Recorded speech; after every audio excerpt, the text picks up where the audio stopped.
Sabatina do Renan na Globo News. Boa.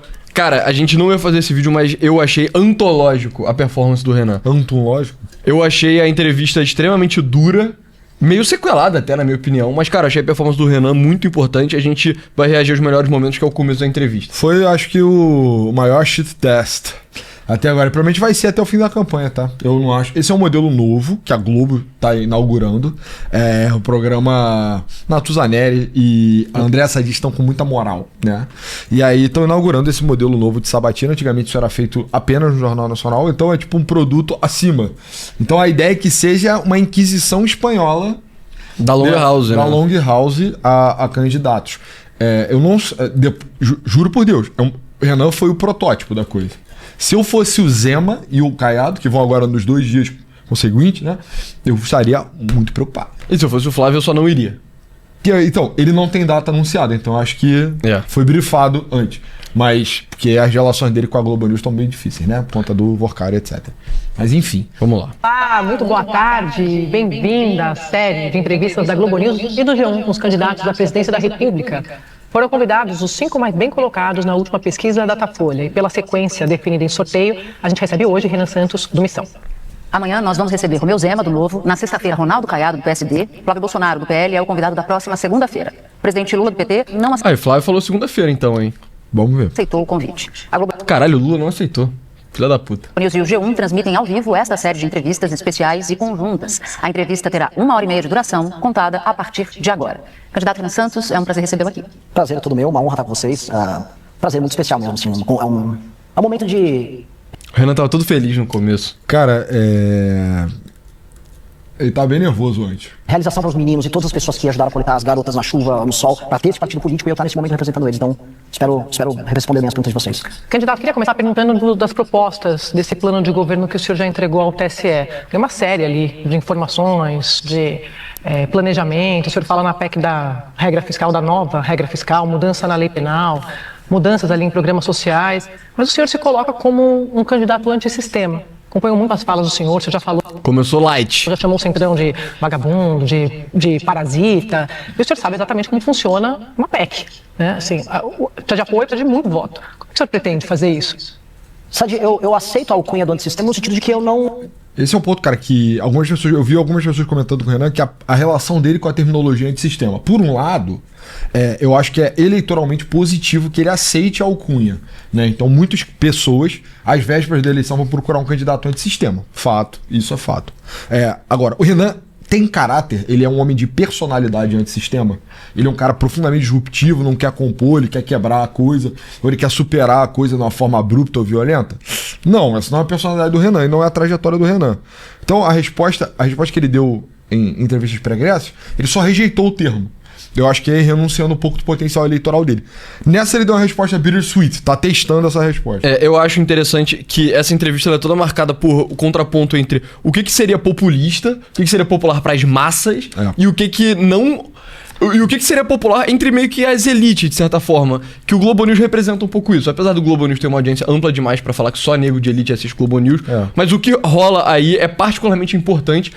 Provavelmente é o veículo de mídia com mais influência entre círculos de pessoas, cara, com posições institucionais. Total. Pessoas mais velhas, com mais dinheiro, assim. A polite society, sabe? Tipo, a posição da Globo News tem se degradado ao longo dos últimos anos. Eu acho que hoje em dia fica em torno ali do 0,5% de audiência, meio ponto, né, de Ibope, 0,4, 0,6 é tipo a audiência típica da Globo News, mas de novo, é o que tá nos domicílios mais bem instruídos do Brasil, então um meio de influência muito importante. Pois é. E aí eu acho que ele meio que fica tentando navegar entre essas duas coisas. O que eu falo que seria mais populista e o que eu falo pra essas pessoas não me odiarem, sabe? Eu acho que em termos de estratégia, Renan acertou, no sentido de que ele teria sempre a opção de lacrar pra caralho, né? De tentar antagonizar fortemente as entrevistadoras.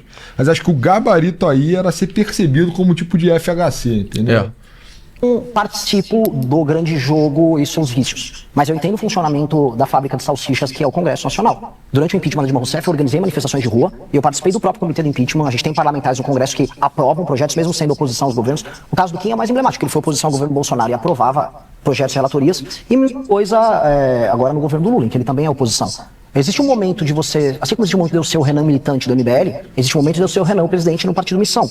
E existe um momento também dos candidatos, dos partidos adversários se agredirem mutuamente e apontarem os problemas, e o momento deles sentarem na mesa para poder discutir projetos. Mesmo com as diferenças postas, chamando os membros do Centrão que são parasitas, olha, eu vou chamar o parasita para mesa e ele me chamar de responsável, do que ele quiser chamar, e colocar as diferenças e a gente começar a tratar dos projetos. Eu acho que a função da democracia é justamente essa. É a gente sentar, e o parlamento e as instituições entregam essas possibilidades. É sentar, colocar os projetos, aí eu tenho a obrigação de trazer os projetos e com base nisso discutir. Mas eu sei da dificuldade, e a dificuldade está para todos. Mas o que eu sinto, e não quero me estender nessa pergunta, mas ela é muito importante, que é sobre governabilidade num país que vive em crise. O que eu sinto é que quando você tem um presidente que tem vontade de realizar algo, que ele tem um plano, mesmo quando ele não é bem aprovado, ou quando ele tem dificuldade de construir maioria, e eu posso dar um exemplo, Fernando Henrique no segundo mandato, ou Michel Temer com seus 3, 4%. Em vários momentos na entrevista o Renan puxa a referência do Fernando Henrique, que eu acho que é particularmente caro para esse pessoal, meio Globo News. De aprovação.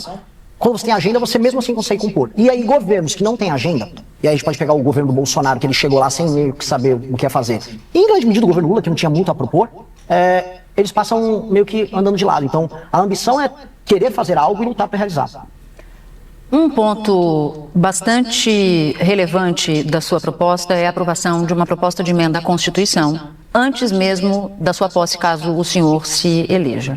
Que é a PEC do ajuste fiscal, né? Natuzani não fala isso. É uma proposta muito ambiciosa e de histórica dificuldade de aprovação em diferentes composições do Congresso Nacional. Uma aprovação dessa monta requer o Centrão, que a lógica da política brasileira é de manutenção do Centrão como grupo político do Congresso Nacional, exatamente.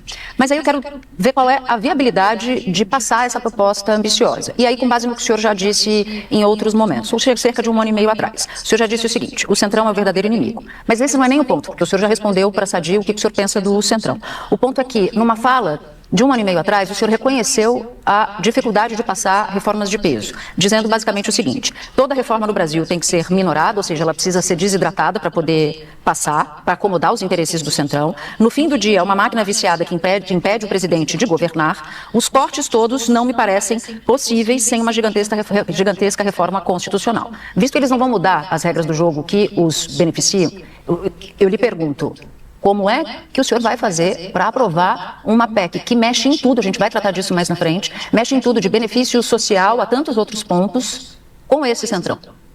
De maneira antes clara, da posse. Antes da posse, a gente tem que passar ela como PEC da transição. Está se referindo à PEC, Natuza, que o Kim já protocolou junto com o Pedro Paulo e mais um outro deputado federal, e está no processo de coleta de assinaturas. Eu adoraria passar ela integralmente, entendendo que, como eu mesmo disse, você fez uma citação minha, que ela tende a ser minorada diante de pressões parlamentares, de bancadas ali durante esse período da transição. E eu entendo também que, se for o caso, eu precisaria passar pedaços dessa PEC. Por exemplo, desvinculações e desindexações, que são temas que foram interditados e colocados de lado pelos meus adversários dessa eleição. Eu não vejo, por exemplo, o Flávio falar em uma reforma fiscal baseada no corte de despesa, e ele está falando, inclusive, em reforma fiscal baseada no aumento de receita. Você está falando de desindexação, só para a gente colocar todo mundo na mesma página, é recurso desvinculado para saúde e educação. Não, essas são as desvinculações. Das receitas. Isso. É uma desvinculação das receitas, e a desindexação é do valor do salário mínimo, o aumento do salário mínimo, indexando o aumento da aposentadoria e do BPC. Porque isso acaba gerando não apenas pressão sobre o aumento de juros, porque aumenta a dívida, e a dívida aumentando, se aumenta os juros, o seu dinheiro desvaloriza, a desvalorização de... Tô esperando a parte que elas vão começar a ser agressivas pra caralho. Não, tá chegando. É daqui a pouco a André Sadi vai fazer uma correção ao Renan, que eu nunca vi nenhum entrevistador fazer. Uma correção técnica. E eu falei, opa. Dinheiro gera menos poder de compra, que é o famoso, e a minha grande crítica: você dá com uma mão pro aposentado ou pro beneficiário e tira com a outra, que é o que as pessoas sentem. Hoje você indexa e ao mesmo tempo as pessoas sentem que o poder de compra delas diminui. Esta impressão, somada ao drama fiscal que a gente vem passando, precisa ser respondida agora. E por quê? Por causa do presidente governar, tem que haver um clima de confiança de que o Brasil será capaz de arcar com seus compromissos, com suas dívidas, e que você vai ter um controle fiscal tal que a curva de juros no longo prazo começa a alterar, o Banco Central, sem ser na marretada, começa a alterar os juros numa tendência de queda. Isso tem uma pressão também orçamentária, e aí você consegue tocar as outras políticas, que também são políticas de corte de despesa, que estão inseridas naquela PEC, e somadas à reforma de competitividade, o que vai gerar um efeito de crescimento na economia, que é o que a gente pretende ter. Candidato, eu queria entender, porque eu faço essa cobertura de Congresso há muito tempo, e eu sei da dificuldade que eu vejo das articulações para você aprovar um projeto como esse, uma proposta como essa. O senhor falou que a PEC está protocolada. As informações que a gente tem, levantadas junto à Câmara, é de que ela não está protocolada. Essa do Kim. Tem um número mínimo. Foi aí que eu falei, opa. Pois é, deu uma corrigida, né? De assinaturas, o senhor sabe disso. Então, o senhor disse ontem, inclusive, numa entrevista para o Antagonista, que não é nem para esperar a posse, é para já no dia seguinte, no segundo turno. Eu estava assistindo. Mas como é que vai fazer isso? Compondo. Mas não está nem protocolado. Não, assim, você... Tem 61 de Você faz o 171. número de coleta de assinaturas. Com as assinaturas que você obtenha, você faz o Mas protocolo de novembro a nacional. dezembro. Sim, você tem que correr com isso. Ou você separa dois elementos que eu citei, as desvinculações e as desindexações, você separa e você entra com um projeto específico. Aí vai depender da correlação de forças que a gente estabelecer após a vitória. O elemento central é, eu sou o único pré-candidato que está indo para as eleições, candidato agora, que está indo para as eleições falando que vai fazer isso. Se eu vencer a eleição, é uma questão lógica. Significa que eu venci a eleição com essa agenda. Se eu venci com a eleição com essa agenda e com as expectativas futuras de mercado de que caso essas medidas não passem o Brasil quebra, até o Centrão, e aí em conversas com membros do Centrão, vocês são jornalistas experientes e conhecem, todo mundo sabe que a rota nossa é de colisão fiscal. Há um problema fiscal que está se aproximando cada vez mais. O carrapato sabe que o boi não pode morrer. E eles sabem que em alguma medida reformas terão que passar. Na transição é o melhor momento. Na transição eu posso negociar com deputados e senadores que perderam suas respectivas eleições. Eu posso fazer durante o processo de composição de governo, em que, eu estou num momento de alta, que são os famosos 6 primeiros meses. Mas então o senhor sabe que não dá para governar sem o Centrão. Eu tenho certeza disso. Você não verá um discurso de molecagem no sentido de, não, eu vou governar. É impossível. Até porque o nosso modelo democrático, pós-88, ele é uma mistura de parlamentarismo com presidencialismo. Então, eu não apenas eu falo que eu terei que governar com eles, eu terei que compor governo com eles, eu terei que compor ministeriado. O que eu vou precisar fazer é estabelecer as regras para isso. Isso é inegável. Tem mais um elemento que a gente vai Então o senhor precisar está admitindo nesse caso que o senhor vai governar com palavras suas, parasitas, vagabundos. Sim, o eleitor, vou complementar, o eleitor brasileiro vai eleger pelo menos 300. Isso é foda, né? Fica tipo, então você vai governar com parasita. Aí depois fica, mas se você chamou de parasita, por que ele vai querer governar com você? Parasitas e vagabundos. Como eu sou um democrata, eu vou ter que compor, não com um bandido nomeado por um membro do PP. Mas o senhor vai compor ou ceder? Compor. Ceder na vida faz parte de negociações. Se eu fizer uma negociação republicana, ceder faz parte. O que eu não farei são negociações não republicanas. E esses são os limites impostos para um candidato que venceu com essa agenda. Agora, as pessoas vão eleger um candidato a presidente, não um showman ou um cara que vai fazer um statement anti-sistema. Não é possível fazer um statement ou uma declaração, sou o candidato do sistema que vou governar sozinho. Não dá, o Brasil está quebrado. Não dá, assim, a gente só falou agora da parte fiscal que precisa passar. Tem muitos outros elementos que a gente precisa resgatar em termos de nação que vão precisar de maioria no Congresso. Maioria para PL e para PEC. Então eu já aviso. É engraçado que os caras já botam na chamada ali embaixo. Terei que compor governo com o Centrão. Aí eles postaram um corte também disso. Renan fala que vai compor governo com o Centrão. O eleitor. Eu já venho avisando nos meus comícios, nos meus eventos. Eu vou ter que conversar, eu vou ter que negociar e compor com membros deste parlamento, desses partidos, que vão para a eleição mais corrupta da história brasileira. Agora, candidato, no último congresso do Missão, no último fim de semana no congresso do Missão, o senhor deu a seguinte frase: vamos matar quem roubar. Eu quero entender... Aí começa também a parte meio de segurança pública, aí compara ele com o Bukele. Eu acho interessante, cara, isso ter sido a primeira preocupação da Globo News. Eu fico pensando se a proposta desse programa é ser um tipo de antídoto ao populismo, entendeu? Sim. Porque eu acho que muito dos pontos foi só conceder quebrar a narrativa e trazer o fato mesmo, a razão, sabe? Então, tipo assim, o Renan vai dar uma declaração tipo, nós vamos matar quem roubar. É uma declaração em alguma medida populista, claro que não é totalmente populista, porque o Renan vai explicar o que ele quis dizer com isso. Mas eu sinto que, será que a Globo não tá tentando meio que fazer tipo um cordão sanitário na mídia? Porque tipo, se tivesse isso em 2018... Como assim? Eu acho que teria sido um contratempo ruim pro Bolsonaro, entendeu? Sim. Congresso do Missão, o senhor deu a seguinte frase: vamos matar quem roubar. Eu quero entender o que essa declaração quer dizer. O senhor está dizendo que vocês vão matar o ladrão de celular, o sonegador de impostos, o político corrupto, a mulher que rouba na venda 2 litros de leite para alimentar o filho. Quem que o senhor está dizendo que vai matar? Hilário, né? A pretensão de que alguém rouba para alimentar. Cara, tá no Brasil, cara. Eu posso falar que a Natuza Neri leu Os Miseráveis? Ou... Ela acha que o Brasil hoje é o que a França, a Inglaterra era 200 anos atrás. Eu fiz essa piada, mas a Natuza Neri talvez tu conheça a história, entendeu? Foi uma bela declaração que eu dei num púlpito, foi transmitida aqui inclusive pela Globo News, então vou contextualizar a declaração para responder você de maneira muito precisa. Eu estava falando que nós vamos viver num país em que você vai poder andar com seu celular na rua e você vai comprar as coisas que você quer e você não será assaltado. Quem tentar te fazer isso vai morrer. O que eu estou demonstrando num discurso político?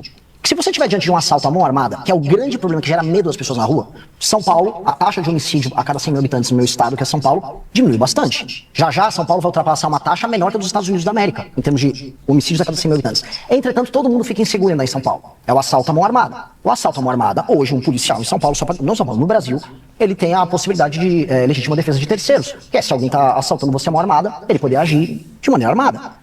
Tentar um tiro não letal, se acontecer de ser letal, aconteceu. O que eu estou avisando é, o approach, a resposta que a presidência da República tem que dar é, o bandido ser tratado como bandido e o cidadão como cidadão. e que o cidadão não tem que ter medo. Aqui é um recado político importante de uma intenção de um próximo presidente de enfrentar de maneira muito dura o crime. Mas não tem um risco de matar inocentes? Eu estou falando isso porque o senhor está falando que foi um discurso que o senhor fez lá na convenção, a gente assistiu, a gente acompanhou. É um slogan da campanha. Eu já vi o senhor falar várias vezes, a gente leu aqui o plano de governo, o senhor explica do que se trata.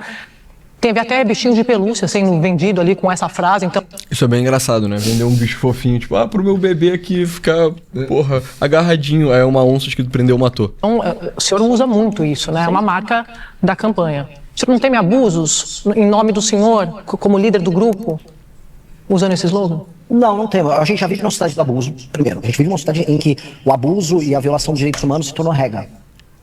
A exceção se tornou viver em lugares seguros em que você não é assaltado por todos os lados. A gente vive uma sociedade de medo. Portanto, eu quero inverter isso. A minha declaração foi muito clara. Hoje, diante de um cidadão armado, uma pessoa... Acho que nem tem como haver muito engano. Se você é um policial e está na rua e está diante de um bandido que está apontando uma arma para uma pessoa, como agora, não sei se acompanha um caso horroroso aqui no Rio de Janeiro, de um menino autista estava no meio da rua, um bandido armado tentou roubar o cordão dele, ele entrou em pânico, o menino fugiu, o cara atirou e matou ele pelas costas. O que um policial deveria fazer diante desse caso? É fazer uso da força.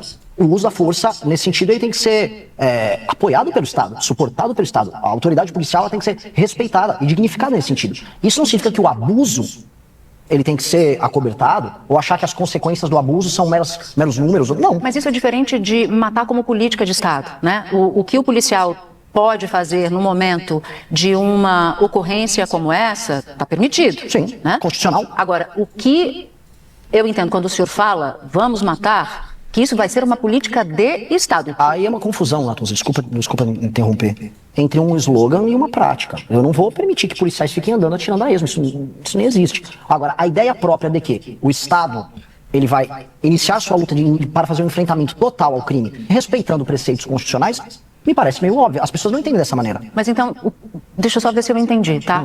O que o senhor está me dizendo é que o senhor se divide em duas pessoas, uma pessoa campanheira, de campanha, que fala tudo, e uma outra pessoa que, se eleito for, vai governar. Não. Isso é uma pergunta muito filha da puta. Pergunta filha da puta, eu acho que ignora a dinâmica básica da política eleitoral. Tipo, o Lula vai falar que você vai comer picanha, literal, ele vai distribuir uma picanha por cada domicílio. Tipo, porra, obviamente você tá enfim, você tá tratando politicamente, tem a distinção entre narrativa e praxis, né? Isso é... Acho que isso é assumido. Pois é, eu acho interessante também que essa meio que é a entrevista mais de esquerda que o Renan já passou, né? Então, sempre que ele vai num podcast e tudo mais, a impressão que os podcasts são meio de direita, né? Tipo, no Flow, o Igor é super amigo dele. Os podcasts são. Tem o Vilela também. Cara, eu nunca vi uma entrevista do Renan que os caras só ficam questionando ele com pontos que a esquerda faz há muito tempo. Então, meio que são pontos relativamente bem construídos, entendeu? Então, tipo, se você chega pra qualquer pessoa mais instruída, assim, sei lá, um estudante médio da faculdade de Direito, ele já vai ter ouvido os argumentos da Natuzaneri, então, que é tipo, pô, você tá falando de prender ou matou, pô, mas aí o cara vai matar todo mundo? Vai matar inocente? Tipo, e aí, você quer que inocente morram? Você quer ser responsável por matar inocente? E aí, a armadilha é um cara meio pouco preparado, então afobado, podia falar só tipo, foda-se, mata o inocente, mata todo mundo, sai atirando, porra. E aí começa a entrar em coisas piores. E eu achei que o Renan saiu muito bem. Ele meio que conseguiu dar uma resposta que é tipo, não, cara, eu tô só meio que defendendo o óbvio, assim, né? Sim. Eu acho interessante também, cara, o choque de universos, assim, entendeu? Que a Globo News é meio que uma representação do que tem de mais tradicional e mais estabelecido dentro do pensamento político brasileiro. E o Renan é a vanguarda. Aí, a essa altura do campeonato, não dá nem pra você disputar isso mais, mas, tipo, o Renan é literalmente a vanguarda. E aí, poderia ter dado muita merda, né? Tipo, é o novo em dialética com o mais antigo, mas acho que ele tá navegando até... essa parte eu já não assisti, tá? Confesso. Mas ele tá navegando muito bem. Esse ponto prendeu matou é um dos mais delicados, né? Acho que elas vão ser mais incisivas em alguns outros pontos, pelo que me falaram. Por exemplo, quando você publica uma notícia no G1, você vai ter o título, você tem a foto da matéria e você tem o corpo da matéria. Cada um é construído de uma maneira para você ter camadas diferentes de interpretação. Mas o título é um resumo fidedigno do que está na matéria. Olha só, prendeu, matou. O bichinho de pelúcia que a gente vendeu e está disponível na nossa loja no partido. Se você é um bandido, você tem apenas duas opções no meu governo. Ou você vai ser preso, ou se você reagir, você vai terminar morto ou machucado. Não tem outro caminho. Se você é um bandido armado, está cometendo um assalto... Mas isso já é assim hoje. Se o bandido reagir numa ocorrência, ele pode morrer. Sim, espero que aconteça mais. E se ele for preso, que ele fique preso. Porque hoje a regra é prendeu, soltou. Hoje você prende, vem uma agência de custódia, solta. Eu aposto dinheiro que aquele cara que matou o menino autista agora com cordão, ele é um reincidente. Porque tem quase aquela proporção Pareto, quase todo mundo comete os crimes, são as mesmas pessoas, e essas pessoas são reincidentes e retornam à rua. Hoje a regra prendeu, soltou. A provocação do prendeu, matou você tem que ter dois caminhos. O prendeu, o matou. Não tem outro caminho. O senhor se inspira muito, e eu ouço muito o senhor falar do Bukele em El Salvador. Eu queria saber do senhor se é nisso aqui que o senhor se inspira, agora ampliando mais para o plano de segurança como um todo. Olha só, a gente sabe, ele reduziu de forma drástica o crime, mas olha só a que custo. Prisão sem mandado, ampliação do tempo de prisão sem ordem judicial, redução drástica de habeas corpus, dificuldade de acesso a advogados, prisões baseadas em denúncia anônima, perfil territorial e até tatuagem. O senhor sabe disso, o senhor acompanha. Isso aqui é a fórmula. Queria saber se o senhor vai fazer uma coisa parecida dessas no Brasil. Basicamente perguntou pra ele, cara, olha só, o Bukele ele é essencialmente um ditador. Você pretende ser um ditador? Não, acho que é assim, o Bukele destruiu, implodiu as garantias do sistema penal. Todas, basicamente. Não sobrou basicamente nada. Até onde você vai? Até onde eu posso me sentir seguro como cidadão. Porque, de fato, o Renan fala bastante sobre o Bukele, né? Ele fala, lei na forma, Bukele no conteúdo, porra. O que está disposto no livro amarelo e boa parte daquilo que a gente defende passou agora no Congresso. Mas isso aqui que eu falei, o senhor bebe nessa fonte? Não, eu bebo na fonte da capacidade de ação e resolução do Estado. El Salvador não é igual ao Brasil. Eu vou dar um exemplo. Eu respeito e acredito muito na ideia de que o poder executivo tem que ser capaz novamente de executar coisas. As pessoas em El Salvador não tinham mais autoestima, as pessoas não conseguiam andar nas ruas. E ele teve um approach, ele teve uma vontade de ação que ele conseguiu realizar e concretizar a mudança. Eu respeito isso. Agora, o Brasil não é El Salvador. Eu não vou concordar com tudo que ele faz, nem que ele vai concordar eventualmente no presidente com tudo que eu faça. O Noboa, vocês pegarem um caso, para fazer uma crítica boa ao modelo de El Salvador. O Noboa tentou copiar o que o Bukele fez em El Salvador num contexto equatoriano. Não funcionou como o El Salvador. Porque o Equador tem um tráfico internacional de drogas, tem um cartel chamado Los Lobos, poderosíssimo. Mas onde é a diferença do senhor para ele, então? Já que a gente está falando da diferença. Lá, eu critico o que ele faz, por exemplo, julgamentos coletivos ou prisões sem mandado. Não faria isso. Até porque a Constituição não permite. Mas não é uma transposição. O que o Bukele fez está num contexto eu salvadorenho, dentro de um sistema normativo dele. O que nós vamos fazer vai ser dentro de um contexto nosso, com as dificuldades e vicissitudes de um país como o Brasil. O crime organizado no Brasil é muito diferente de El Salvador. O PCC não existe. Você tentar explicar para uma pessoa de El Salvador que é o PCC, ele não vai entender. Os Estados Unidos não entendem como funciona o PCC. Os mecanismos que você vai ter de enfrentamento serão outros. Agora, a vontade de agir para resolver esses problemas tem que ser a mesma. A vontade, a disposição do líder em resolver um problema histórico. Desculpa, vale a pena pegar um outro cara que eu cito, que é o Milei. Milei estava na convenção do Flávio Bolsonaro agora. Eu não teria nenhum motivo para falar, eu gosto, eu acho o Milei maravilhoso. Dito isso, a intenção do Milei, durante a campanha, de falar dos problemas econômicos argentinos, mesmo quando impopulares, é uma dinâmica que eu gosto também. O Brasil é igual a Argentina? Não, as potencialidades são diferentes. Mas então, já que a gente está falando de Brasil, vamos fazer um ponto a ponto aqui. Prisão sem mandado. Não acredito em prisão sem mandado. Ampliação do tempo de prisão sem ordem judicial. Tem que ter ordem judicial. Redução drástica de habeas corpus. O habeas corpus, se você cometeu um crime de honra, você não tem direito ao habeas corpus. Dificuldade de acesso a advogados. Não, você tem que ter acesso a advogado. Julgamentos coletivos, você já falou que aqui. Prisões baseadas em denúncia anônima, perfil territorial e tatuagem. Não, para você ser enquadrado como membro de uma facção, você tem que ter uma investigação prévia. Mas então o que você vai fazer de parecido com o Bukele? Eu não entendi. Pelo amor de Deus, eu acabei de falar, é um enfrentamento. Só é machista dizer que ser marido da Andréa Sadi num dia onde ela tá de mau humor deve ser particularmente difícil. É o André Rizek, que é o marido dela? Acho que é, né? Caralho. Aqui, ó. Damn! Mas assim, cara, ela é boa, cara. Meu Deus. Então o crime organizado é a Mas essa é a forma, a bula. Rizek é absurdo. Não é?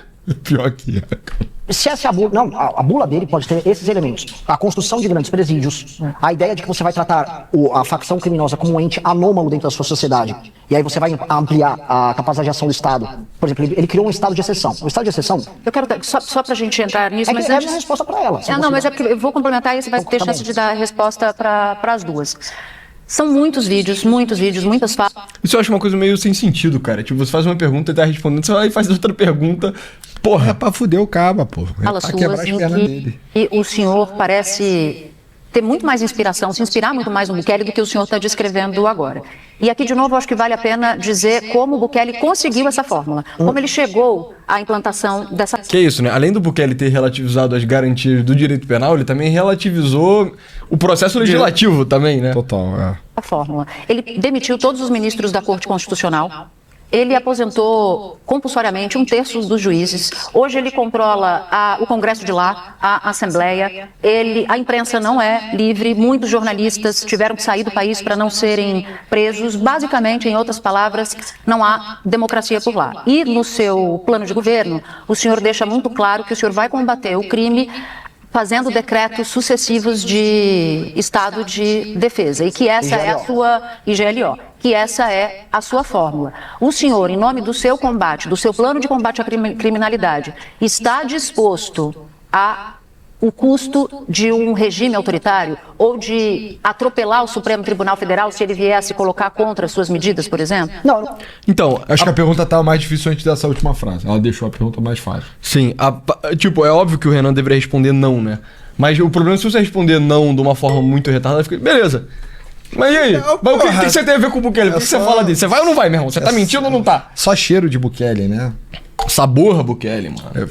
Pra usar uma piada velha. Eu evitei. Eu não vou atropelar nada, vou fazer o estrito cumprimento da lei. O estado de defesa, que é necessário para que uma operação policial aconteça numa favela ou numa cidade tomada pelo crime, se necessário, será colocado naquela região. Então você não vai fazer nada como o Bukele. Mas eu não sou o Bukele, eu sou brasileiro, meu nome é Renan Santos, eu não sou neto de palestinos, eu tenho outra família, eu nasci na Moca, eu moro no Brasil e eu vou criar políticas de segurança muito duras para destruir o crime num contexto brasileiro.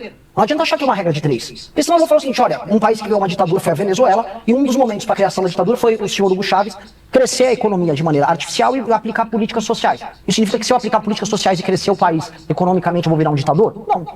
Isso significa que eu vou ter que deixar de fazer políticas econômicas e sociais para crescer um país? Não. Eu estou só falando que uma coisa não precisa ser correlacionada com a outra. Você pode ter políticas de segurança séria e você pode ser um democrata. E essas coisas cabem numa democracia. Você não está vendo eu falar, vou sobrepor a democracia brasileira em nome do meu... Não, o combate ao crime, inclusive, é uma maneira de garantir a existência da democracia brasileira. Estamos exatamente no Rio de Janeiro. Existe democracia plena no Rio de Janeiro? Com aquela turma toda que foi presa lá na LERJ, a própria Polícia Federal que falou que havia uma relação muito clara entre Comando Vermelho e o Bacelar, TH Joias na campanha do Flávio Bolsonaro, TH Joias que é do Comando Vermelho na campanha do Flávio Bolsonaro. Existe qual o modelo democrático aqui? Há uma ficção de democracia nesse sentido. A melhor maneira de garantir a democracia é você garantir que os instrumentos republicanos do Estado funcionem.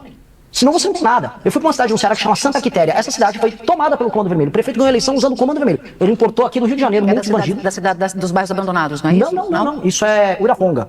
Santa Quitéria é uma cidade que tem urânio. Inclusive, eu acho que tem um parente do Kassab lá, próximo, que ainda está na área. Santa Quitéria, o prefeito ganhou a eleição chamando membros do Comando Vermelho para participar, servindo como capangas, impedindo que as pessoas votassem. E isso não é opinião minha, ele foi afastado por conta disso. Pegaram a relação com o Comando Vermelho. Como é que eu vou atuar ali? Se o Comando Vermelho esconde arma na casa das pessoas, uma GLO, às vezes, lá não será suficiente pra eu pegar. Porra, mas essa resposta foi muito boa, tá ligado? É, do cara. Porque eu acho que muito desses caras, esses babacas que ficam no Twitter, mas é constitucional, meio que... Cara, a Globo News serviu pra representar todos esses caras que fazem essas perguntas e a resposta dele foi muito boa, mano. Cara, exato, é muito bom. Eu acho que a nossa vitória vai se dar através enfim, explicar o status da coisa, né? Eu acho que isso é um dos caras que é um dos pontos centrais do canal e acho que é uma das coisas que mais aproxima a gente do Renan, mas é entender que o nosso obstáculo, né, os nossos rivais, são uma geração de pessoas que criam problemas, entendeu? São pessoas que pensam em problemas, criam problemas. As pessoas que detestam, no fundo detestam soluções. Elas preferem o conforto de apontar um porém do que o prazer de executar uma solução, entendeu? E eu acho que o Renan inverteu muito bem. Eu acho que a boa parte dos triunfos da nossa narrativa toda, né, nossa visão do Brasil vai se dar através disso. É tipo, mas você vai fazer tal coisa e isso é feio.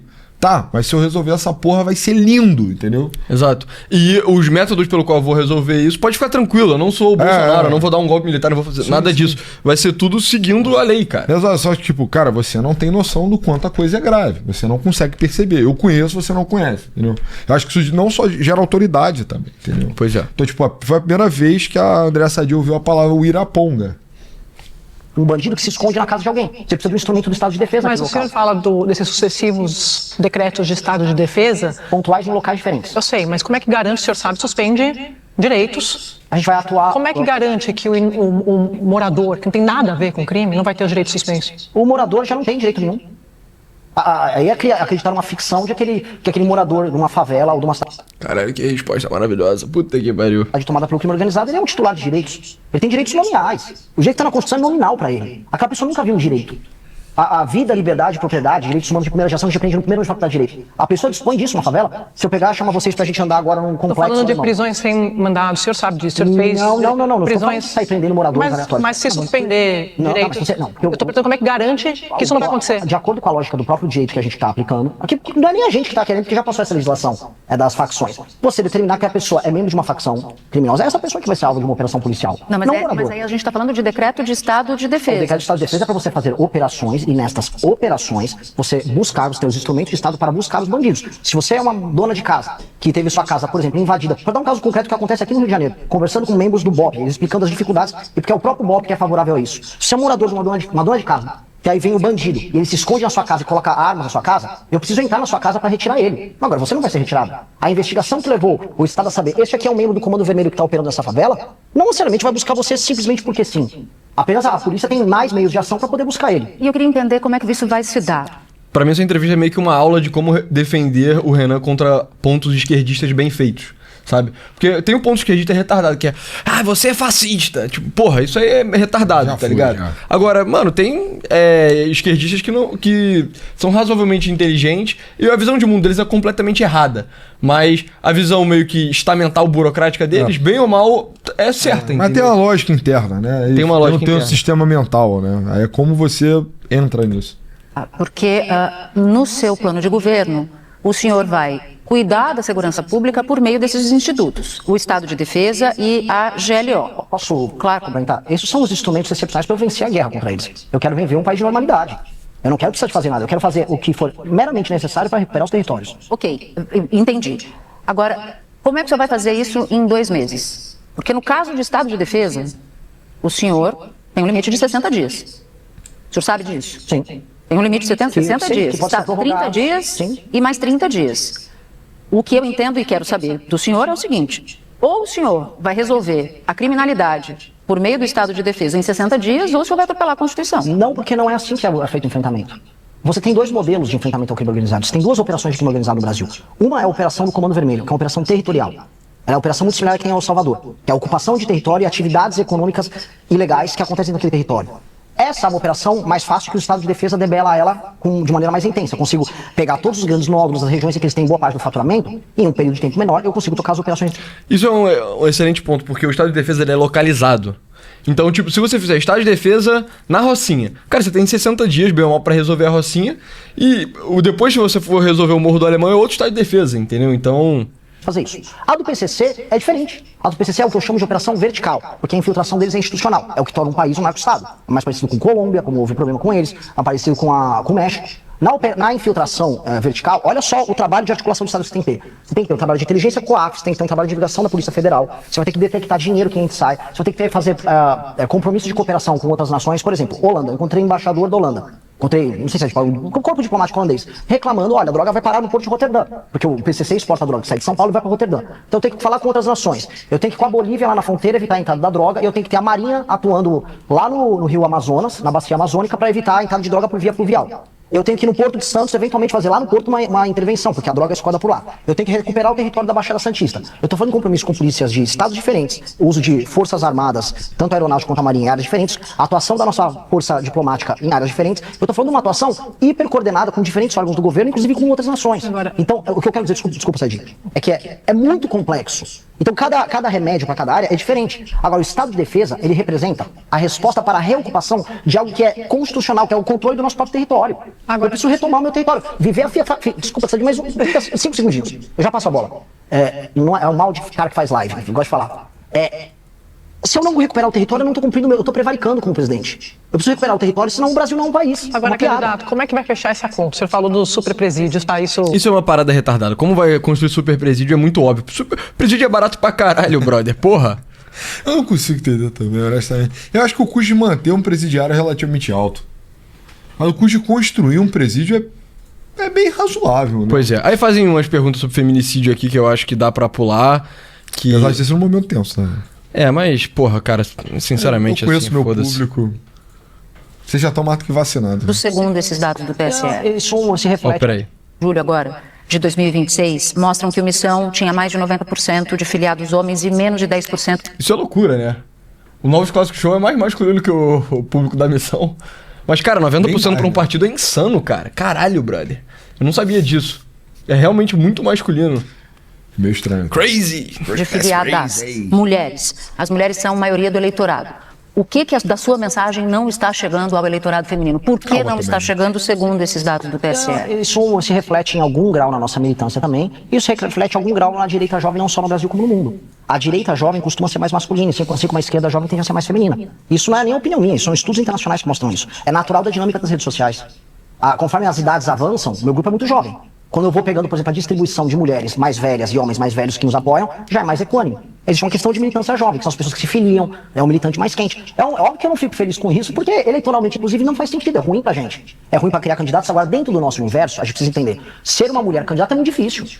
A Amanda, que é minha coordenadora de campanha, o que a Amanda já sofreu, invadir a casa dela, sequestraram a mãe dela, atacaram ela, fazem montagem de IA dela pelada. Dentro do nosso universo, ser uma candidata, os ataques que a gente recebe de esquerda a direita são muito pesados. E isso afasta as mulheres da atividade política, mesmo. Então, construir, inclusive, um grupo de meninas que vão ser candidatas, necessariamente é mais difícil. Tanto que o padrão das nossas candidatas costuma ser mais velho. Mesmo que a gente é um grupo jovem, porque as mais novas ficam inibidas. Porque a porrada que vem em rede social é muito pesada. E aí, entrando, inclusive, tem o Jonathan Haidt fala muito disso, é um autor que eu gosto. Ele fala da ansiedade que existe por conta das redes sociais. As mulheres são mais afetadas por depressão e ansiedade por conta do uso das redes do que os homens. A mulher jovem da geração Z, que é quem, na geração que eu sou, talvez dominante, meu grupo político seja nesse bloco, a mulher da geração Z está muito ansiosa. Então, nesse sentido, o caminho da política dá gatilhos ainda maiores de ansiedade nela. Então, é uma coisa que a gente tem que trabalhar para... Vai começar a parte do machismo em breve. Acolher melhor e trabalhar melhor. Mas lógico que, assim, eu não gostaria de ficar nessa situação, de maneira alguma. A gente vai ver um vídeo agora, daqui a pouco a gente volta para poder comentar. Pode rodar, por favor. O que a gente tem que fazer, que é o que eu acho, é o restabelecimento enquanto poder de características profundamente masculinas na nossa sociedade. E essa mas você é machista, Eu sou. Então me chama, eu sou. Porque certas coisas tem que dar o nome aos bois. Esse vídeo, candidato, é de 25 de abril do ano passado, no programa... Parece que isso é a primeira vez que alguém faz um ataque desse vídeo. Porque, enfim, a gente conversa com as pessoas meio da bolha, assim. O nego não tinha mapeado que isso era uma potencial coisa ruim, sabe? Na internet que o senhor tinha, tá ali com alguns colegas. Isso é um carro Alfa Romeo, tá? Antes que vocês façam construções outras que... Eu queria pedir para o senhor esclarecer essa afirmação, porque eu olhando, me dá a impressão de que o senhor passa um certo orgulho em ser machista. Não, Aí começa a long house máxima, mano. Você tem orgulho de ser machista? Inclusive, não sei se viram o vídeo inteiro. O vídeo inteiro, uma das coisas que eu discuto, aquele é um influenciador digital masculinista, sobre a questão homem-mulher, e sobre a questão, eu tenho uma opinião muito diferente da dele, de que ele defende, eu tenho que lembrar dessa entrevista, mas ele defende a ideia de que as leis, por exemplo, de direito de família são muito punitivas com relação aos homens. Eu falo, a maior parte dos casos do direito de família envolve homem que não paga pensão e homem que não está presente. A figura do homem presente, ela deixou de existir. E a provocação que eu faço ali, que é uma provocação válida, a figura masculina, ela tem que retornar de maneira... Pô, o fato que o Renan defendeu isso bem, caralho, eu fiquei... Quando eles fizeram essa pergunta, eu falei, caralho, mano, só... Porra, botaram ele na armadilha, brother. Porque isso é bem filha da puta, Porra, mas... vídeo novo. E... Porra, fazer uma defesa de... Cara, eu acredito em valores masculinos, porra, masculino fortes, positivo, né? Eu acredito numa possibilidade de um senso de masculinidade seja positivo. E que não seja um beta, entendeu? Que seja forte, entendeu? E que é necessário no Brasil. Eu acho que esse é um diagrama... Eu não sei pra onde o Renan vai agora, mas eu imagino que ele vai conectar isso com segurança pública. Sim. Positiva na nossa sociedade. O que é isso? Vou dar um O que exemplo. significa? O que significa? A maior parte dos jovens cometem crime. Na cabeça da Andréa Sadi e da Natuzaneri é impossível imaginar um homem forte que seja positivo. Cara, o Renan não ter peidado aí, para esse vídeo por 10 segundos e... Caralho. Compara com Flávio Bolsonaro. Tipo, assim, cara, ele tá no cômodo central da long house midiática, assim.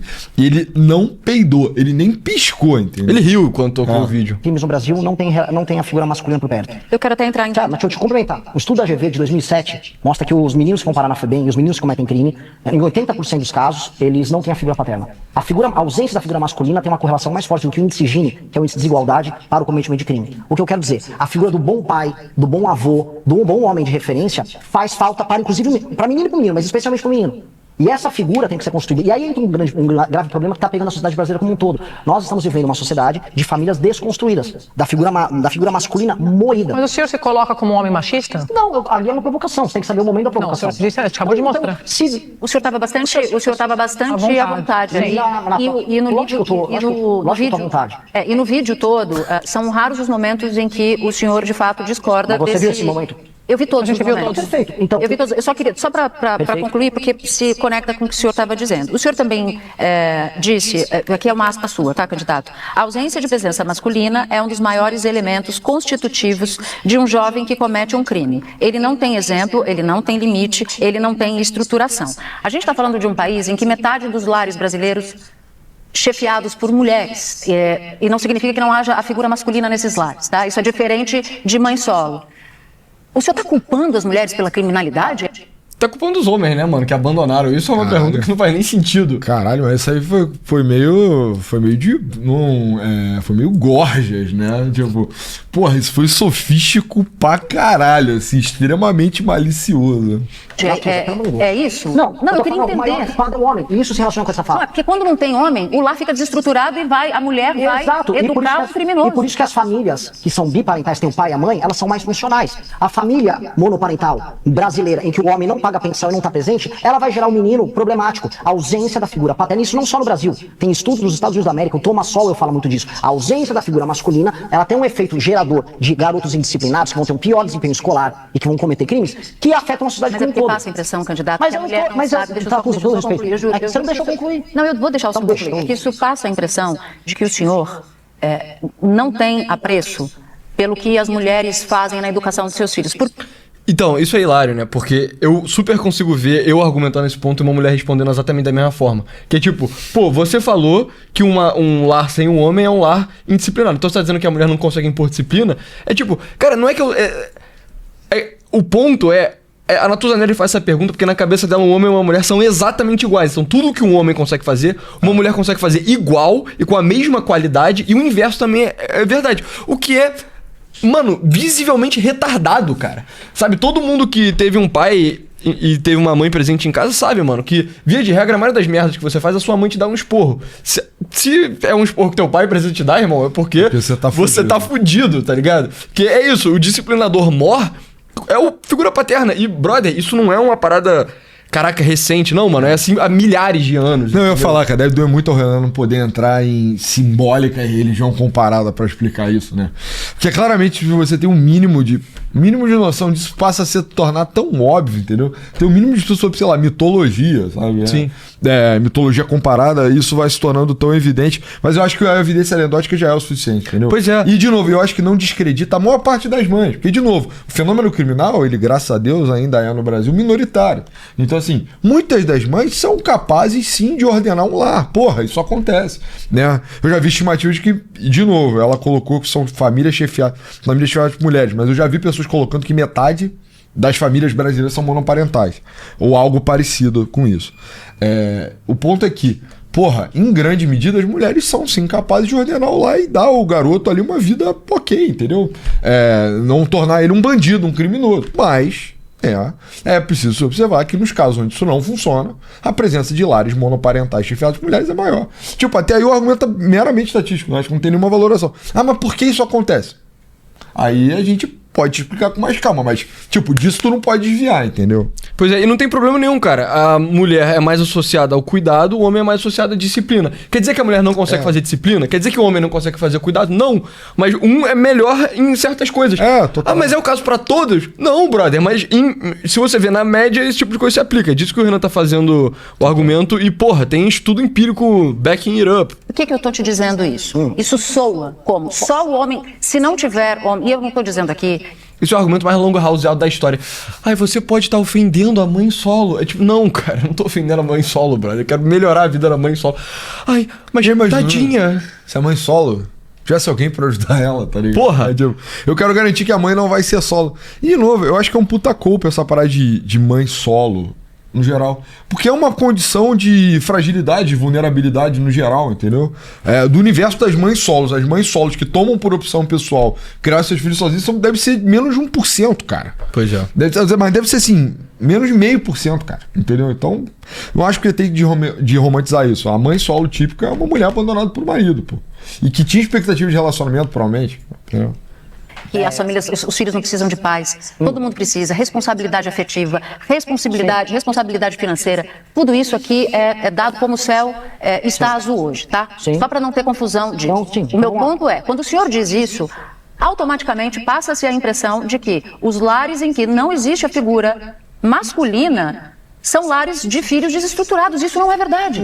Vamos lá. A maior... Em média é mais, brother. É tipo, exato, é assim. Porra, é um fenômeno observável, praticamente, que dentre os garotos que tem comportamento criminoso, boa parte deles, né, ou então é super representado os casos onde o garoto foi criado só pela mãe. Porra, tipo, até aí não tem porque a gente discutir porque eu tô descrevendo o fenômeno, entendeu? Agora tu se vira pra arrumar uma justificativa pra isso, né? O Renan tem a teoria, você não. A maior parte dos casos de rapazes que cometem crimes vem de famílias em que o pai não está presente. Ponto. Isso é estatístico, isso é um dado. Falou exatamente o que você disse. Esses rapazes também apresentam desempenho escolar inferior. Ponto. Famílias monoparentais têm renda menor. Ponto. Isso é um dado da realidade. Se alguém acha que a minha impressão vai machucar ou não, aí paciência. Talvez eu não seja o melhor comunicador do mundo. Só que eu tô falando é uma verdade. E eu quero falar a verdade porque eu tenho que resolver problemas de verdade. Eu não quero passar a impressão A ou B quando eu falo isso. E a impressão maior é... Mas, porra, mano, pra mim o Renan tá muito bem, cara, nessa resposta. Porque ele tá sendo duro, mas sem ser escroto, entendeu? Que é muito diferente do Bolsonaro e tá embasado também. Não tá agregando informação, acho que isso pesa muito, entendeu? Muito, muito, muito mesmo. Talvez seja a primeira vez que Natuzanelli, talvez esses argumentos. Esses argumentos pra nós são tipo... Eu conheço eles há 10 anos. Exato, tipo, cara, esse é o básico de entender a sociedade. E aí pra Natuzanelli, tipo, oh shit. Sabe, porque eu entendo que esse talvez seja o melhor lugar pro Renan tá, de parecer tipo um bárbaro, civilizado ou com algo parecido, entendeu? Tipo, esse cara claramente não pertence ao meu reino, que é o Leblon esotérico, metafísico, mas esse cara manja dessas porras, entendeu? Existe um número gigantesco de homens que se relacionam com mulheres, a relação não dá certo, o homem não tem compromisso nem afetivo com a criança, especialmente com esse menino, e ele não tem compromisso, inclusive, de pagamento de pensão. A minha discussão nesse podcast foi sobre isso, minha discussão desse tema. O que é o machismo? Isso é uma provocação. O que é o machismo? Vamos restabelecer a boa autoridade masculina ali. Eu sei que você pode não, eu tô... com provocação. Só que, pra mim... Eu tô ouvindo o senhor. A questão central... Eu quero fazer uma pergunta na sequência, só isso. Não, tudo bem. Eu tô esperando o senhor terminar. Tá, ótimo. A questão central é... Isso foi necessariamente passivo-agressivo, eu acho. Você não Eu acho que existia uma dinâmica de poder feminino aí dentro. Este tipo de postura próxima, se não do pai, de uma autoridade masculina que esteja próximo do rapaz, estabelecendo limites e exemplo, que sirva de espelho, a tendência desse rapaz não é apenas o cometimento de crime, mas é de ter uma vida mais disfuncional e reproduzir ele, naquela sociedade a qual ele faz parte, comportamentos que são deletérios para ele, para outras moças, e nessa sociedade acabam se perpetuando... Desculpa, deixa eu terminar. Mas é isso, né? André Sadi tá mostrando meio que a passiva agressividade feminina e o Renan tá só tipo, cara, Chad, mano. Eu sou homem com autoridade, me ouça. Um minutinho, eu já vou terminar, tá ligado? Foda. Em um contexto de empobrecimento. A tendência de ter famílias parentais em grupos sociais mais humildes é maior. Eu fiquei muito... O senhor usou a palavra exemplo, era isso que eu ia perguntar. O senhor acha que exemplo que isso aqui dá? Eu honestamente, o quê? Estou preocupado com isso. Mas o senhor é um líder de um grupo político, Sim. Tem seguidores. Só que as pessoas... Quando o senhor diz, eu sou machista, tem que dar nome aos bois. Deixando muito claro, as pessoas entenderam a minha mensagem. O que elas entenderam com essa mensagem? A mensagem que eu falo sempre disso, esse tema que inclusive a Natuza citou. A figura masculina presente, o bom pai, o bom tio, o homem presente, o bom avô, isso tem que ser restabelecido e não combatido. E existe um combate, inclusive na internet que acontece sobre isso, discussões bizantinas, em geral entre pessoas de classe média, envolvendo mulheres e homens, movimento Red Pill versus movimento feminista, que são inúteis num contexto em que a maior parte da população mais pobre não tem a figura do pai presente. Em vez de a gente discutir como restabelecer a boa autoridade masculina, o bom exemplo masculino... Quando o senhor diz que o senhor é machista, o recado que passa é que é um discurso violento contra mulheres. Bom, então tente achar eu falando alguma coisa de discurso violento contra mulheres nesse contexto aí. O senhor disse, sou machista. Tem que dar nome aos bois. Olha só, se você entendeu a provocação... Cara, nesse momento aí o Renan... Cara... Aí tem que respirar muito fundo mesmo. Porra, mano. Caralho, se eu tivesse nessa situação aí, eu estaria enlouquecendo, cara. Eu não consigo... Cara, tipo, eu acho que você ia estar literalmente, sei lá, babando, sei lá, espumando assim, sei lá. Conhecendo a peça. Se eu passei essa mensagem pra você, lamento. O que eu tô tratando o tempo todo, inclusive nessa entrevista, é isso. O senhor acha que as mulheres entenderam que ser machista é um afago? Não sei, Sadi. Não sei. Eu não sei o que elas entender. Agora, a mensagem que eu quero tratar e o que eu trato como programa não é isso. Eu não vou ficar apegado aqui se eu machuquei ou passei a impressão A, B ou C. Eu não sou a melhor pessoa do mundo pra fazer o marketing de mim mesmo. Agora, a ideia que eu tô defendendo aqui tá certa. E é isso que importa. Candidato, em agosto de... Foi muito bem. Foda. De 2021, uma jovem de 21 anos registrou um boletim de ocorrência contra o senhor por estupro. O senhor foi absolvido por insuficiência de provas. Ainda assim, como o senhor é candidato a presidente da República... Essa parada ele já se defendeu, eu acho que é menos interessante, eu acho que não tem nada. Tem o negócio da Bárbara aqui, que eu acho que é mais interessante, cara. Deixa eu tentar pular um pouquinho pra frente. Vamos lá. que a gente estava falando dessa relação homem-mulher. Agora, daquilo ali, me arrependo. E me arrependo muito pela minha amiga Bárbara, que ela toda... Viu, várias vezes, eu pensando em trazer essa pergunta aqui, o senhor acha que dá pra brincar? Por favor, não punam minha filha. Ela mentiu sobre o Renan. O Ministério Público leva a julgamento e o juiz, na audiência... A acusação de estupro, resumidamente, é o seguinte. Eu, Renan, tinha uma namorada, aí um dia ela fez uma acusação e retirou no dia seguinte, tá ligado? Ela fez por causa de pressão do advogado, que era um canalha. É isso. Aí retirou e ficou tudo certo. O Ministério Público pede a minha absolvição, ela pede a minha absolvição e eu sou absolvido. Candidato, tem um vídeo que viralizou em 2021, acho que foi gravado em 20, que o senhor aparece sorrindo ali, falando para um grupo de apoiadores, de amigos... Aí iam mostrar o vídeo da Bárbara e iam mostrar por incompetência do operador dessa porra. Não sei se você percebeu, né? Porque nego na internet... Separou um outro corte, né? Nego na internet ficou discutindo. Pô, mas não mostraram o corte da Bárbara? Incompetência da Globo News. Se fosse o Novos Clássicos Show, a gente teria mostrado. Cara, sim, e outra parada, cara, que eu fiquei pensando é que... Caralho, eu não imaginei que ia chegar nesse ponto, entendeu? De projetar essa porra. Pois é. Eu achava que isso era nano-humorismo cultural, mas perceba, né? Eu sou uma filha da puta, cara. Que vocês queriam entrar num bar, num estabelecimento, se vocês não entrassem nesse estabelecimento, vocês iam estuprar uma moça ali, uma colega de vocês. Queria perguntar pro senhor, eu vi esse vídeo, a gente viu várias vezes, eu pensando em trazer essa pergunta aqui, o senhor acha que dá pra brincar com o estupro? Não. Não, esse vídeo não é de 2020. Esse vídeo É o vídeo da Bárbara, né? Famoso, acho que todo mundo já deve ter visto. 2017. Que viralizou em 21, né? Então você tá... Uma pessoa, é o seguinte, a gente tava numa festa e a gente tava simulando que eu era um rei, era uma brincadeira, que ela estava participando. Mas então o senhor acha que dá pra brincar com o estupro? Foi o que eu perguntei. Não, Sadia, você tem que deixar eu terminar. Você pediu um contexto, então deixa eu te dar o contexto. Quando você ficar assim, adianta aí, vou contar a história e depois você pode me retrucar numa boa. Essa história foi uma piada que eu fiz num contexto com ela presente, com amigos presentes, já tem umas 20, 30 pessoas, e que a gente ficava imitando. Foi uma piada muito ruim, um ambiente privado que alguém filmou, e aí, tirando de contexto, parece que eu tô fazendo aquele comentário ou como uma piada, ou como um statement, ou como uma declaração. Não, era uma piada muito ruim que eu me arrependo. Isso me arrependo. Aquilo lá daquele podcast eu me arrependo porque é um comentário dentro de um... Eu acho que ele fala que se arrepende da parada da Bárbara, eu acho que, porra, é golaço também, o gabarito. Porque, cara, esse tipo de coisa só mexe muito com mulher, mano, tá ligado? Você realmente fazer piada de estupro hoje em dia é um bad move, você não deveria fazer isso. Não, de novo, tá? A piada não é nem boa, né? Sei lá. Pois é, e eu sinto que você mostrar que você também pede desculpa, tá ligado? Quando você erra, você declara que você se arrepende, porra, eu acho que dá uma magnanimidade, assim, muito foda. Eu imagino que o Renan agora vai dar invertida, né? Agora. Ele vai falar justamente que ele se preocupa, eu tava no treinamento dessa... Eu vi o treinamento dessa... Enfim, vai falar que ele fica triste porque a Bárbara fica sendo lembrada disso. E fica mesmo sendo utilizada como artifício pra bater no Renan. Um contexto que a gente tava falando dessa relação homem-mulher. Agora, daquilo ali, me arrependo. E me arrependo muito pela minha amiga Bárbara, que ela todas as vezes é usada como um porrete pra ficar dando porrada em mim. É minha amiga, me defendeu todas as vezes. Esse tema foi alvo de denúncias, tá? Da Maris Alves, do Nicolas Ferreira, que falou que eu tava incitando estupro. Todas as vezes essa minha amiga Bárbara teve que ir lá me defender. Me defendeu todas as vezes muito bem. E a defesa que ela fez, toda vez, ninguém se preocupa se estão enchendo o saco dela, estão expondo ela. Mas vocês que expuseram ela, candidato. Não, eu não expusei, não. Eu não gravei esse vídeo. Eu não gravei esse vídeo. Eu acho que ele sorrir também é muito bom, porque demonstra que ele tá tranquilo, sabe? Tipo, você tá sendo, porra, escrutinado por duas mulheres de saias longas da Longa House, você tá lá tranquilaço, cara. Mas pode falar. Mas só uma coisa. Pode falar. Só o fato de falar. Eu me arrependo da piada. Candidato, quero falar de destabilização, que é um ponto que o senhor bate bastante. Essa parte da destabilização é meio sem graça. Eu vou pular pra parte do STF, cara. Porque eu acho mais interessante também. Desfavelização, vamos lá. Economia, emendas parlamentares, sobre o Rio de Janeiro... sobre o 8 de janeiro. Aqui, relação com o STF. Eu vou puxar o vídeo. Chegar nas gerações mais velhas. E a porta de saída deles é justamente um elemento como o Haroldo. Candidato, a gente vai... eles perguntam por quê... Exato. Teu vice tava lá no 8 de janeiro. E aí, você é golpista? Ele fala, não. Ele não tava, né?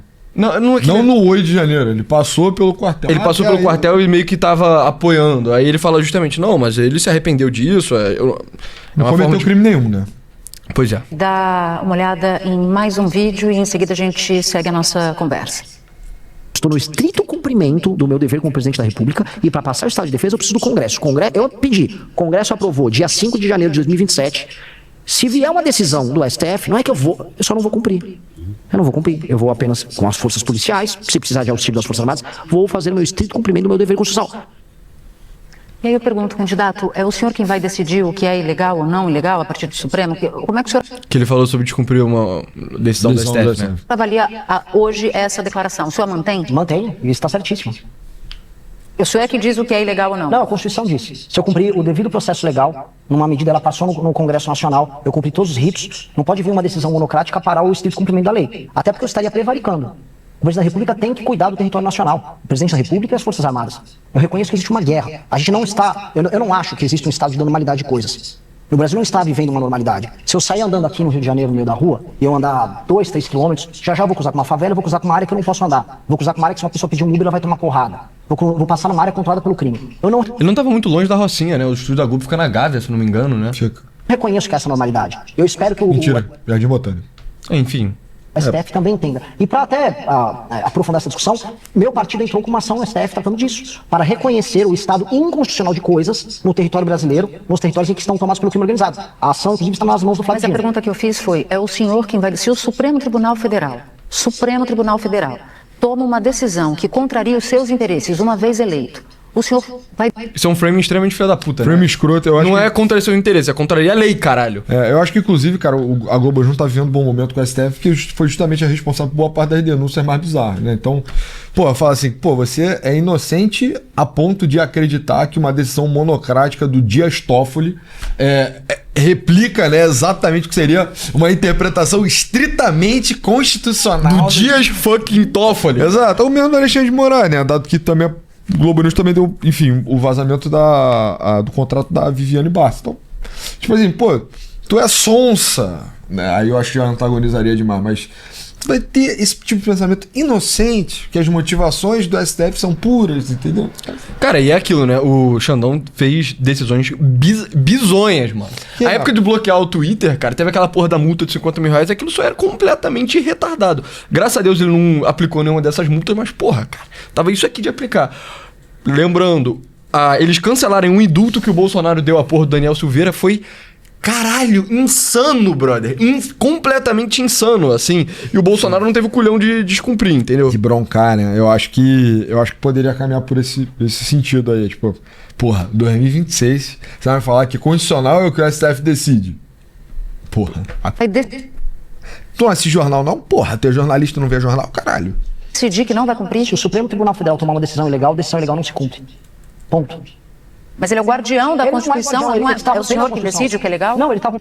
Cara, o ponto da Natuzanera é um bom ponto. Então é você que decide? Porque é isso, né? Quem decide? Exato. No momento de exceção. Fizeram essa pergunta no século XX. E sim, não vale a pena comentar, mas... Sim, né? Em último caso, sim. Mas...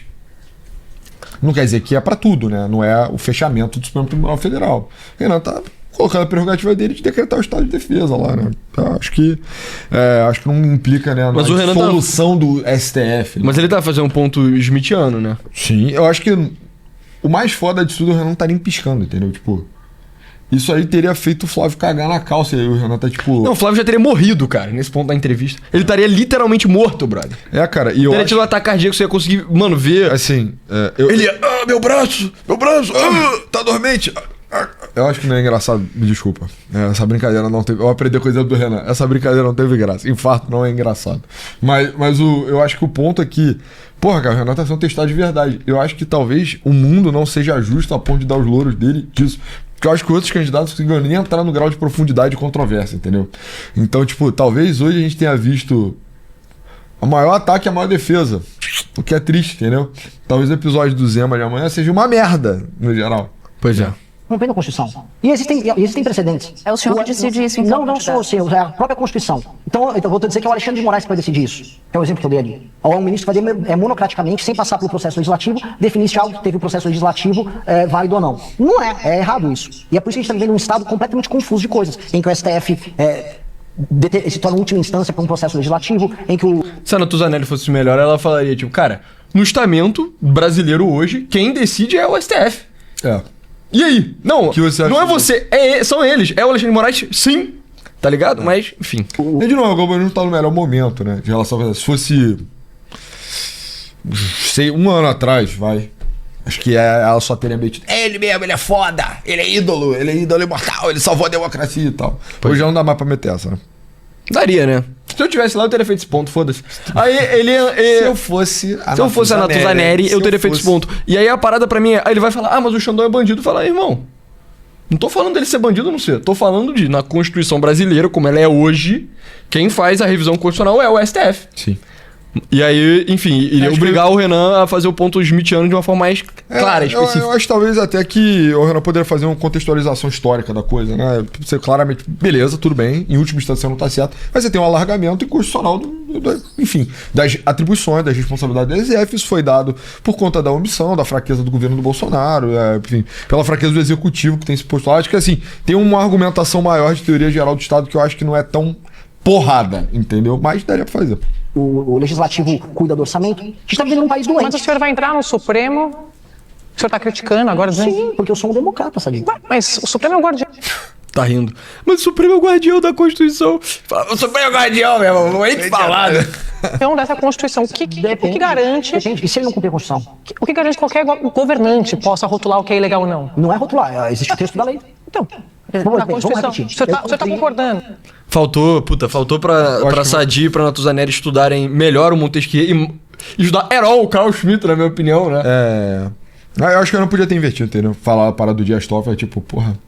Beleza, o STF é o guardião da lei. Ok. E aí essas últimas notícias em nada afeta. Tua amiga Malu Gaspar e o caralho. Isso em nada afeta, né? Tudo que aconteceu e tal. Enfim. Eu cumpri, eu citei o exemplo dado ali. Entra, olha, decreto do estado de defesa para resolver aquela situação. Igual o Michel Temer faz a mesma coisa, GLO do Temer aqui no Rio. Passa pelo processo legislativo completo. Aí vem uma DPE, alguém entra lá no STF, a rede de sustentabilidade entra. Não pode por não sei o quê. Aí vem uma decisão monocrática. Eu não vou cumprir uma decisão monocrática. Candidato, é que um democrata, mesmo discordando da decisão da justiça, ele cumpre a decisão e recorre. Não cumprir uma decisão da justiça é papel de um democrata ou é um ato de um democrata? Não, porque não é um ato. Estou confusa. Não, porque não é um ato democrático você passar por cima do devido processo. Há, nesse instante, no Brasil, um estado inconstitucional de coisas. Eu amo essa discussão porque ela é só uma discussão meio que axiomática, entendeu? Não tem como você refutar outra pessoa. Só que eu acho que o outro ponto não tem firmeza no que acredita, tá? Óbvio que não, mano, porra. Sabe? Okay. Quando o STF fica passando o tempo todo sobre a atribuição de outros poderes. E E tipo, cara, não é possível que uma pessoa em sã consciência realmente acredite que democracia é a decisão última do STF. Então, assim, democracia é só isso, em última instância, em última análise. Se eu, pasteurizar ao máximo, extrair ali o fino extrato da democracia, a decisão democrática do Dias Toffoli prevalece. Eu concordo que ninguém acredita nisso, mas o regime que a gente vive hoje é literalmente isso. Perfeito, tô contigo. Por isso que ele tem que ser reformado democraticamente. Mas o ponto é que, sabe, tipo, pra mim soa tão cínico alguém acreditar nisso. E olha que passei muito tempo na faculdade de Direito. Terminei. Né? Essa eu não vou poder meter pra mim. Mas o ponto é que você olha pra pessoa e fala assim: caralho, tu realmente acredita nisso? Tipo, no fundo do teu coração, você sente que democracia é a decisão democrática do Dias Toffoli ser respeitado. Eu acho que a Natuzaneri e a Andréa Sadi seriam uma péssima audiência pra você meter essa, porque, cara, elas iam falar. Sabe? Que é tipo, foi isso que a Madre Superiora falou, cara. Que eu acho que ela E agora? Sabe? Que agora é Zendaya no filme do Odisseu. Pública também não aceitar isso. E eu vou falar, teve precedente. Houve uma decisão tomada em 2016 por parte do STF, decisão monocrática contra o Renan Calheiros, que à época que ele seria afastado. O Renan Calheiros não cumpriu a decisão e o STF reviu.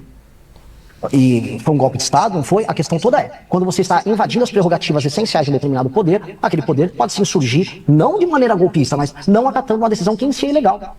Lógico que eu vou discutir junto ao STF. Eu não vou cumprir imediatamente uma decisão que é ilegal. Eu não vou cumprir. É errado isso. Eu tenho que cumprir meu papel de presidente. Se eu virar presidente da República, eu estou botando a minha vida em risco, enfrentando o crime organizado, minha vida é devassada, eu tenho que vir aqui fazer essa batina com vocês, ser exposto. Eu não vou ser destruído para ser um boneco lá. Eu serei um presidente, não um boneco. E assim, minhas qualificações... Ele não recuar nessa, eu acho muito poderoso também, cara. Foi macho, foi sujeito homem. Ações democráticas estão aí desde sempre. Quando eu organizei as primeiras manifestações pelo impeachment da Dilma, surgiu a turma lá da intervenção militar. Eu entrei na justiça e proibi eles de comparecerem às minhas manifestações. Nunca quis andar com essa turma. Tenho asco da turma que é da golpe de Estado.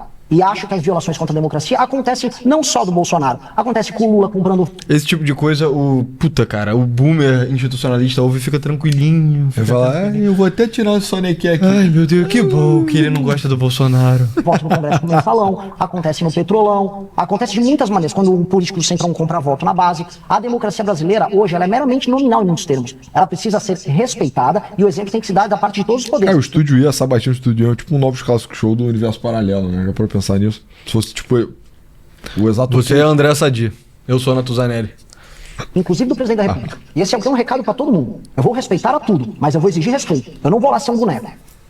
Vamos falar do Código Unificado de Imprensa, que está no plano de governo do senhor? Aí fala o seu código de imprensa, meio que dando a entender censura, só que, cara, puta, porra, essa parte ruim. Já tá uma hora, mas, cara, no geral, o que você achou da entrevista? Não, Renan é muito foda, desculpa. Se você não tá achando essa altura do campeonato, cara, porra, pelo amor de Deus. Então faz o seguinte. Viu esse vídeo até agora? Agora você vai esperar segunda-feira a do Flávio. Se ele for. E aí você vê como você se sente em relação a isso, cara.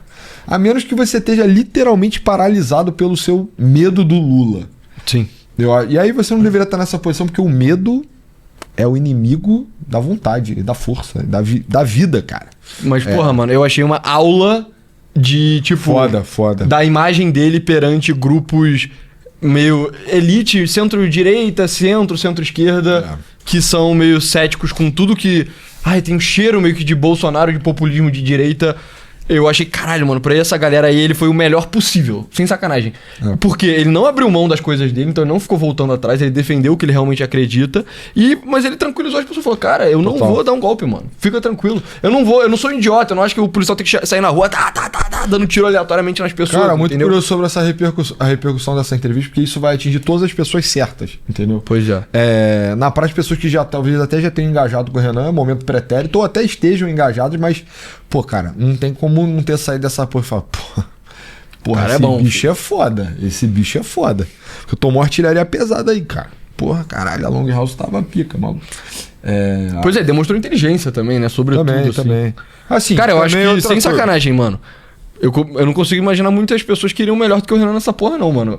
Acho que a grande maioria dos políticos, se você botasse esse grau de ataque assim, o cara só ia se fuder, mano. É porque, de novo, cara, eu acho que talvez o mundo não seja justo no sentido de que não dá pra ir tão fundo nas controvérsias. Por exemplo, eventualmente vai chegar o momento do Zema. Uma pergunta difícil que eu acho... Eu espero que aconteça. Porra, o Zema, a empresa do Zema foi beneficiada grotescamente por isenções fiscais, sendo que ele é um cara que paga de, porra, estado mínimo, estado austero, privatização. Doei meu salário. Entendeu? Beleza, eu também doaria meu salário de 35 mil se a empresa da minha família tivesse uma renúncia de R$1 bilhão. Porra, faz sentido. Será que o Zema vai ser questionado sobre isso? Porque eu nunca vi ninguém fazer essa porra da pergunta. O Caiado, então, vai chegar na terça-feira e aí as pessoas vão analisar o posicionamento no sistema político goiano do Ronaldo. O cara fala, presidente, isso não é um projeto pessoal, não, isso não é uma coisa de governo. As concessões que a sua família ganhou, o fato do patrimônio, né, dos seus parentes, seus aparentados estarem na elite financeira do estado que você governa, isso não é estranho pra caralho? Você quer fazer isso a nível Brasil? Eu nunca vi ninguém fazer essa pergunta. E talvez ela nem seja feita.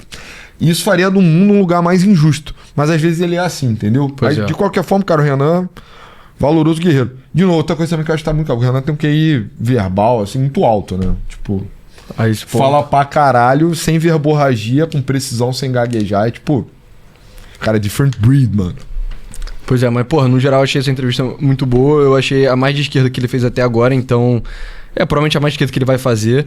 Se você, por algum motivo, quiser aprender como defender os talking points do Renan Santos para pessoas de esquerda, eu acho que tem muita coisa boa. Sim. Vê os outros pontos também que a gente não falou sobre desfavelização. Vê tudo. Mais coisas sobre mulher, coisas sobre mídia, de educação, que aqui tem no final. Que essa entrevista, no geral, eu achei muito boa. Mas, caralho, mano, performance, porra, foda. De gala. Cara, real, acho que não consigo pensar em um político do mundo que ia mandar tão bem, mano. Sem sacanagem, mano. Eu até fiz um tweet sobre isso. Eu vi. Mas caralho, brother. Faz o jabá do toque. Se bem que a conta agora Minha conta tá fechada, né? O próprio Renan mandou mensagem por causa desse tweet, mano. Falou, caralho, uma honra e tal. Aí eu só mandei pra ele o emoji. Haroldo Medina. Exato. Que é isso, cara, o Renan é um grande homem. Nós não o merecemos como líder. Cara, eu tava pensando nessa porra porque eu fiquei, cara, se fosse eu aí, cara, eu teria ficado muito puto, brother. Eu teria fudido o projeto por Caralho, pô, tu ficar puto, mano. Eu não ia aguentar, cara. É. Mas ele foi mais comedido, então por isso que ele é o líder e eu sou um merda, tá ligado? Calma, pessoal. Porra, que isso? Mas enfim, nunca deixem de ser gratos por isso, porque nenhum outro partido de direita no mundo é capitaneado por um homem desse calibre, mano. E eu quero que vocês, porra, pensem em alguém, cara. Não tem, cara. Não tem. Fala um nome só que você... Um único nome, mano. Porra, muito foda. O Renan é pica mesmo. O Renan é foda, cara. Assim, aceita. Aceita aqui. Aceita do MBL. Mentira. Aceita que dói menos. Pois é, mas é isso, pessoal. Muito obrigado. Valeu.